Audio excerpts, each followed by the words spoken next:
എല്ലാ വർഷങ്ങളിലും വളരെ വിപുലമായിട്ടുള്ള സൗകര്യങ്ങളും വിപുലമായിട്ടുള്ള സംവിധാനങ്ങളുമാണ് ഈ കുംഭഭരണി മഹോത്സവത്തെ കവനീയമാക്കാൻ വേണ്ടിയിട്ട് നാട്ടിലെ ഭക്തജനങ്ങൾക്ക് സഹായകരമായി ചെയ്തുകൊണ്ടിരിക്കുന്നത്.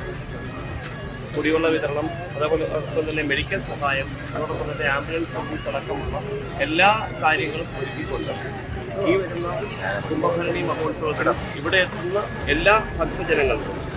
വളരെയധികം സഹായങ്ങളും സഹകരണങ്ങളും ചെയ്തുകൊണ്ട് ഈ ഒരു കുംഭഭരണി മഹോത്സവത്തെ വളരെയധികം ഭക്തർക്ക് അതോടൊപ്പം തന്നെ നാട്ടിലെ ജനങ്ങൾക്ക് ഏറ്റവും കൂടുതൽ സഹായകരമായ യാതൊരു ബുദ്ധിമുട്ടുമില്ലാതെ കുംഭഭരണി മഹോത്സവം ആചരിക്കുന്നതിന് വേണ്ടി എല്ലാവർക്കും സഹായവും സഹകരണവും ഒരുക്കുക എന്നുള്ളതാണ് ഈ സേവാഭാരതി